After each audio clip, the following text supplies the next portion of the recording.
Item ಯಾವುದೇ ಇರಲಿ try ಮಾಡಿ ಆಚಿ ಚಿಕನ್ ಮಸಾಲಾ. ರೈತರ ಹೊಲಗಳಿಗೆ ನೀರಾವರಿ ಸೌಲಭ್ಯ ಕಲ್ಪಿಸಲು ರಾಜ್ಯ ಸರ್ಕಾರ ಗಂಗಾ ಕಲ್ಯಾಣ ಯೋಜನೆಯನ್ನ ಜಾರಿ ಮಾಡಿದೆ. ಈ ಯೋಜನೆಯಡಿ ರೈತರು ಬೋರ್ವೆಲ್ಗಳು ಹಾಗೂ ಪಂಪ್ಗಳನ್ನು ಅಳವಡಿಸಲು ಸರ್ಕಾರ ಸಹಾಯಧನ ನೀಡುತ್ತೆ. ಹಾಗಿದ್ರೆ ಯೋಜನೆಯ ಮುಖಾಂತರ ಸಹಾಯಧನ ಪಡೆಯೋದು ಹೇಗೆ? ಈ ಯೋಜನೆಯಿಂದ ರೈತರಿಗೆ ಏನೆಲ್ಲ ಪ್ರಯೋಜನಗಳಿವೆ ಅನ್ನೋದನ್ನ ತಿಳಿಯೋಣ ಬನ್ನಿ.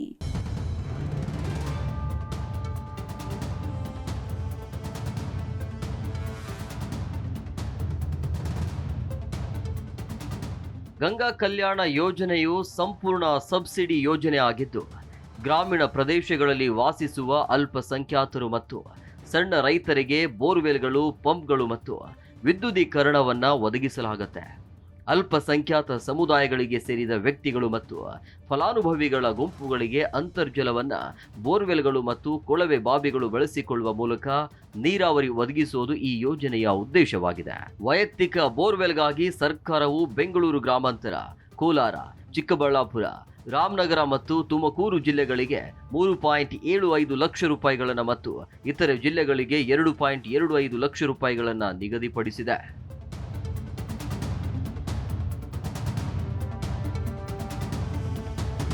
ಗಂಗಾ ಕಲ್ಯಾಣ ಯೋಜನೆ ಎಂದರೆ ಬೋರ್ವೆಲ್ ಕೊರೆಯುವ ಮೂಲಕ ಹಾಗೂ ತೆರೆದ ಬಾವಿ ತೋಡುವ ಮೂಲಕ ಕೃಷಿ ಭೂಮಿಗೆ ನೀರನ್ನು ಪೂರೈಸುವುದಾಗಿದೆ. ಗ್ರಾಮೀಣ ಪ್ರದೇಶದಲ್ಲಿ ವಾಸಿಸುವ ಸಣ್ಣ ಹಾಗೂ ಅತಿ ಸಣ್ಣ ರೈತರಿಗೆ ಕೊಳವೆ ಬಾವಿಯನ್ನು ಕೊರೆದು ಪಂಪ್, ಮೋಟಾರ್ ಹಾಗೂ ವಿದ್ಯುದೀಕರಣ ಮಾಡಿ ನೀರನ್ನು ಒದಗಿಸಲು ಗಂಗಾ ಕಲ್ಯಾಣ ಯೋಜನೆ ಸಂಪೂರ್ಣ ಸಹಾಯಧನವನ್ನು ಒದಗಿಸುತ್ತದೆ.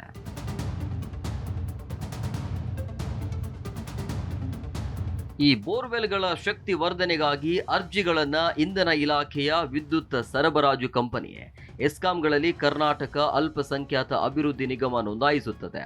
ಬೋರ್ವೆಲ್ಗಳ ಶಕ್ತಿ ವರ್ಧನೆಯನ್ನ ಎಸ್ಕಾಂಗಳು ನಡೆಸುತ್ತವೆ.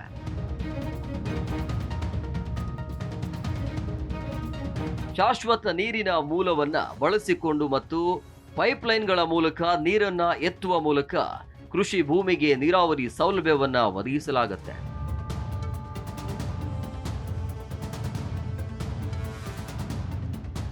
ಯೋಜನೆಯ ಪ್ರಯೋಜನಗಳು: ಕರ್ನಾಟಕದ ಅಲ್ಪಸಂಖ್ಯಾತ ಸಮುದಾಯಗಳಿಗೆ ಸೇರಿದ ಸಣ್ಣ ಮತ್ತು ಅತಿ ಸಣ್ಣ ರೈತರಿಗೆ ನೀರಾವರಿ ಸೌಲಭ್ಯಗಳನ್ನು ಒದಗಿಸುತ್ತದೆ.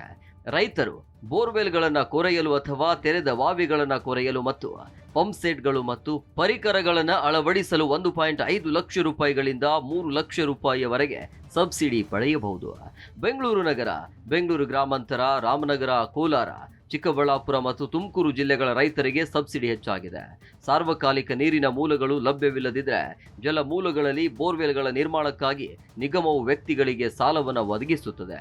ಬೋರ್ವೆಲ್ ಕೊರೆಯಲು ಮತ್ತು ಅಳವಡಿಸಲು ನಿಗಮವು 1.5 ಲಕ್ಷ ರೂಪಾಯಿಗಳನ್ನು ಪಾವತಿಸುತ್ತದೆ. ಈ ಯೋಜನೆಯು ಹತ್ತಿರದ ನದಿಗಳಿಂದ ರೈತರ ಭೂಮಿಗೆ ಕೊಳವೆ ಮಾರ್ಗಗಳನ್ನು ಸ್ಥಾಪಿಸಲು ಸಹ ಅವಕಾಶ ನೀಡುತ್ತೆ. ಈ ಸೇವೆಯ ವೆಚ್ಚ ಪ್ರತಿ 1 ಎಕರೆಯಿಂದ 8 ಎಕರೆಯವರೆಗೆ 4 ಲಕ್ಷ ರೂಪಾಯಿ ಮತ್ತು 15 ಎಕರೆ ಅಥವಾ ಅದಕ್ಕಿಂತ ಹೆಚ್ಚು ಎಕರೆಗೆ 6 ಲಕ್ಷ ರೂಪಾಯಿಗಳಾಗಿವೆ.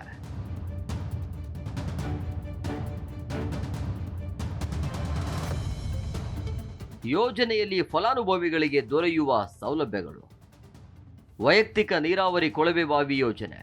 ಈ ಯೋಜನೆಯಡಿ ಸೌಲಭ್ಯ ಪಡೆಯಲು ಉಡುಪಿ, ದಕ್ಷಿಣ ಕನ್ನಡ, ಕೊಡಗು, ಉತ್ತರ ಕನ್ನಡ, ಚಿಕ್ಕಮಗಳೂರು, ಶಿವಮೊಗ್ಗ ಮತ್ತು ಹಾಸನ ಜಿಲ್ಲೆಗಳಲ್ಲಿ ಕನಿಷ್ಠ 1 ಎಕರೆ ಜಮೀನು ಹೊಂದಿರಬೇಕು. ಉಳಿಕೆ ಜಿಲ್ಲೆಗಳಲ್ಲಿ ಒಂದೇ ಸ್ಥಳದಲ್ಲಿ ಹೊಂದಿಕೊಂಡಂತೆ ಇರುವ ಕನಿಷ್ಠ 2 ಎಕರೆ ಜಮೀನು ಇರಬೇಕು. ಘಟಕ ವೆಚ್ಚ 2.50 ಲಕ್ಷಗಳು, 2 ಲಕ್ಷಗಳ ಸಹಾಯಧನ ಹಾಗೂ ವಾರ್ಷಿಕ ಶೇಕಡ 4 ಬಡ್ಡಿ ದರದಲ್ಲಿ 50,000 ರೂಪಾಯಿ ಸಾಲ. 2 ಲಕ್ಷಗಳ ಸಹಾಯಧನದಲ್ಲಿ ಕೊಳವೆ ಬಾವಿ ಕೊರೆಯುವ ವೆಚ್ಚ, ಪಂಪ್ಸೆಟ್ ಅಳವಡಿಕೆ ಹಾಗೂ ಪೂರಕ ಸಾಮಗ್ರಿಗಳ ಸರಬರಾಜಿಗೆ 1.50 ಲಕ್ಷಗಳ ವೆಚ್ಚ ಭರಿಸಲಾಗುವುದು. ಕೊರೆದ ಕೊಳವೆ ಬಾವಿಗಳ ವಿದ್ಯುತ್ ಸಂಪರ್ಕ ಕಲ್ಪಿಸಿ ಆರ್ಆರ್ ಸಂಖ್ಯೆ ನೀಡಿದ ನಂತರ ವಿದ್ಯುತ್ ಸರಬರಾಜು ಕಂಪನಿಗಳಿಗೆ ವಿದ್ಯುದೀಕರಣ ವೆಚ್ಚವಾಗಿ ಪ್ರತಿ ಕೊಳವೆ ಬಾವಿಗಳಿಗೆ 50,000ಗಳಂತೆ ಪಾವತಿಸಲಾಗುವುದು.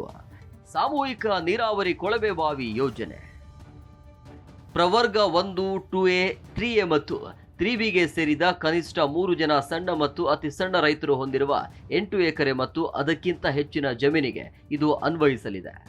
ಸಾಮೂಹಿಕವಾಗಿ ನೀರಾವರಿ ಸೌಲಭ್ಯ. ಘಟಕ ವೆಚ್ಚ 8 ರಿಂದ 15 ಎಕರೆ ಜಮೀನಿಗೆ 4 ಲಕ್ಷ ರೂಪಾಯಿ ವೆಚ್ಚದಲ್ಲಿ 2 ಕೊಳವೆ ಬಾವಿ ಹಾಗೂ 15 ಎಕರೆಗಿಂತ ಹೆಚ್ಚು ಜಮೀನು ಒಳಪಡುವ ಘಟಕಗಳಿಗೆ ನಿಗದಿತ ಘಟಕ ವೆಚ್ಚ 6 ಲಕ್ಷಗಳ ವೆಚ್ಚದಲ್ಲಿ 3 ಕೊಳವೆ ಬಾವಿಗಳನ್ನು ಕೊರೆಸಿ ಪಂಪ್ ಸೆಟ್ ಮತ್ತು ಉಪಕರಣಗಳನ್ನು ಸರಬರಾಜು ಮಾಡುವುದು ಹಾಗೂ ವಿದ್ಯುದೀಕರಣಕ್ಕೆ ಠೇವಣಿ ಪಾವತಿಸಿ ವಿದ್ಯುತ್ ಸಂಪರ್ಕ ಕಲ್ಪಿಸಿ ನೀರಾವರಿ ಸೌಲಭ್ಯ ಒದಗಿಸುವುದು ಇದು ಪೂರ್ಣ ಅನುದಾನವಾಗಿರುತ್ತೆ. ತೆರೆದ ಬಾವಿ ವೈಯಕ್ತಿಕ ನೀರಾವರಿ ಕೊಳವೆ ಬಾವಿ ಯೋಜನೆಗೆ ನಿಗದಿಪಡಿಸಿದ ಘಟಕ ವೆಚ್ಚದಲ್ಲಿ ಕರಾವಳಿ ಹಾಗೂ ಮಲೆನಾಡು ಪ್ರದೇಶದ ಜಿಲ್ಲೆಗಳಲ್ಲಿ ತೆರೆದ ಬಾವಿ ನೀರಾವರಿ ಸೌಲಭ್ಯ ಕಲ್ಪಿಸಲಾಗುತ್ತೆ.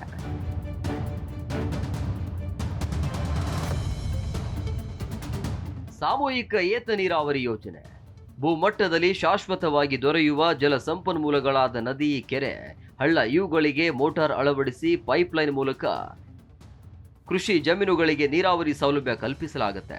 ಸಾಮೂಹಿಕ ನೀರಾವರಿ ಯೋಜನೆಗೆ ನಿಗದಿಪಡಿಸಿದ ಘಟಕ ವೆಚ್ಚದಲ್ಲಿ ಸೌಲಭ್ಯ ಒದಗಿಸುವುದು.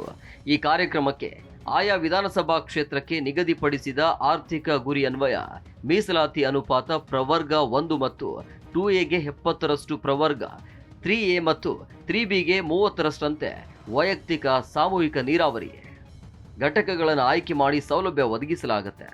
ಮರುಪಾವತಿ ಅವಧಿ ಸಾಲದ ಮರುಪಾವತಿ ಅವಧಿ 3 ವರ್ಷಗಳಾಗಿವೆ.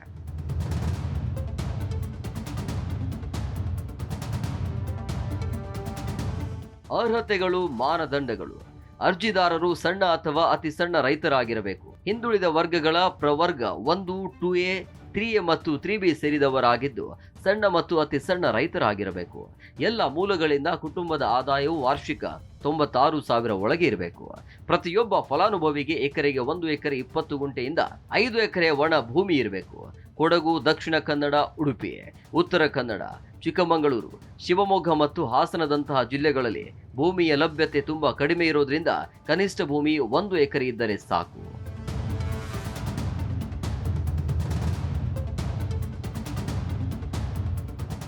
ಯೋಜನೆಗೆ ಹೇಗೆ ಅರ್ಜಿ ಸಲ್ಲಿಸುವುದು? ಆಸಕ್ತ ಹಾಗೂ ಅರ್ಹ ರೈತರು ಸೇವಾ ಸಿಂಧು ಪೋರ್ಟಲ್ ಮೂಲಕ ಅಥವಾ ಗ್ರಾಮೋನ್ ಕರ್ನಾಟಕ ಹಾಗೂ ಬೆಂಗಳೂರು 1 ಮೂಲಕ ಅರ್ಜಿಯನ್ನು ಸಲ್ಲಿಸಬಹುದು. ಆನ್ಲೈನ್ ಮೂಲಕ ಗಂಗಾ ಕಲ್ಯಾಣ ಯೋಜನೆಗೆ ಅರ್ಜಿ ಸಲ್ಲಿಸಬಹುದಾಗಿದೆ. ಯೋಜನೆಗೆ ಅರ್ಜಿ ಸಲ್ಲಿಸಲು ಅರ್ಜಿದಾರರು ಅಧಿಕೃತ ವೆಬ್ಸೈಟ್ dbcdc.karnataka.government.in ಭೇಟಿ ನೀಡಬಹುದು.